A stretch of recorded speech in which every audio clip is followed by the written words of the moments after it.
Une cérémonie de prise d'armes militaires sur l'esplanade du palais présidentiel. En ouverture de cette cérémonie officielle de présentation des vœux de nouvel an de la nation au président de la République. Quand le président de la République, Alassane Ouattara, a ensuite regagné la grande salle des pas perdus du palais présidentiel, le grand bal de présentation des vœux pouvait alors commencer, selon l'ordre protocolaire traditionnel. Le président de l'Assemblée nationale, le Premier ministre, chef du gouvernement, ministre de l'économie, des finances et du budget, les présidents des différentes institutions de l'État, le gouvernement représenté par presque tous les ministres, seuls 2 ministres empêchés étaient absents. Les collaborateurs du président de la République, dont les gouverneurs des districts autonomes d'Abidjan et de Yamoussoukro, les conseillers spéciaux du président de la République, le chef d'état-major particulier du président de la République. Hormis ce premier cercle, le président de la République a également reçu les vœux de chaque institution de la République. L'Assemblée nationale, la Cour suprême, le Conseil constitutionnel, la Grande Chancellerie, la Médiature, la CDVR, l'Inspection générale d'État. À son tour, le corps diplomatique accrédité en Côte d'Ivoire, conduit par le nouveau nonce apostolique Monseigneur Joseph Spiteri, qui a pris officiellement fonction le 17 décembre 2013, a présenté ses vœux de nouvel an au président de la République Alassane Ouattara. Représentation diplomatique accréditée en Côte d'Ivoire, organisation internationale, ONU, Union africaine, BAD, organisations et institutions régionales et sous-régionales africaines, BCAO, CEDEAO, le corps diplomatique accrédité en Côte d'Ivoire par la voix du doyen de ce corps, le nonce apostolique, a dit ses félicitations au chef de l'État ivoirien pour ses efforts en vue de donner une vie meilleure à ses compatriotes.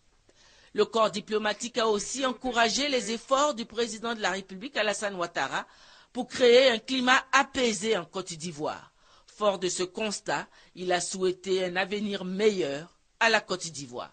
Au sein de cette année nouvelle, nous pouvons envisager avec espérance un avenir meilleur pour la Côte d'Ivoire. Le déblocage et la révalorisation des salaires des fonctionnaires, comme toutes les autres initiatives sociales annoncées pour le nouvel an, soulignent la continuation des œuvres publiques destinées à rendre service à la population, surtout en favorisant le système sanitaire public et l'éducation. Les membres du corps diplomatique qui ont à cœur le bien de la Côte d'Ivoire saluent votre intention de continuer au cours de l'année 2014 les efforts en faveur de la réconciliation et de la cohésion sociale, la poursuite du dialogue avec l'opposition politique, la mise en liberté provisoire d'autres détenus de la crise post-électorale, l'intensification de la politique de retour volontaire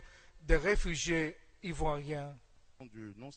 2013, année qui a vu l'amélioration notable de la situation sécuritaire en Côte d'Ivoire et le retour d'un nombre de plus en plus croissant de réfugiés ivoiriens, a relevé le président de la République, qui a promis tout mettre en œuvre pour accélérer ce mouvement de retour.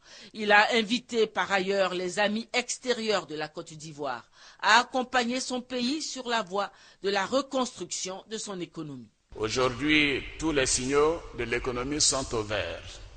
Les réformes structurelles et sectorielles mises en œuvre ont permis à la Côte d'Ivoire de renouer en peu de temps avec une forte croissance de près de 10% en 2012 et proche de 9% en 2013.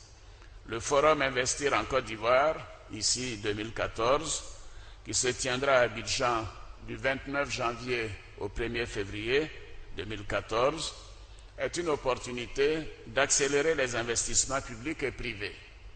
À cet égard, j'invite les secteurs privés et publics de vos pays respectifs, à participer massivement à ce grand événement qui permettra de nouer des partenariats mutuellement bénéfiques avec les hommes d'affaires du monde entier. Au plan sociopolitique, je me réjouis d'un retour important en Côte d'Ivoire de nos compatriotes réfugiés dans les pays voisins. je voudrais remercier tous les pays frères ainsi que le HCR pour leur appui inestimable et inviter à nouveau tous ceux qui sont encore en exil à rentrer au pays. La décision de la justice ivoirienne d'accorder la liberté provisoire à certains détenus de la crise post-électorale est également à saluer. Dans cette dynamique, j'ai demandé au garde des Sceaux que la justice examine à nouveau d'autres mesures d'élargissement. Le président de la République a aussi annoncé sa volonté de poursuivre sur la voie du repositionnement de la Côte d'Ivoire sur la scène internationale. À cet effet, il a fait savoir sa volonté d'élargir encore plus en 2014 le cercle des relations de la Côte d'Ivoire avec l'extérieur.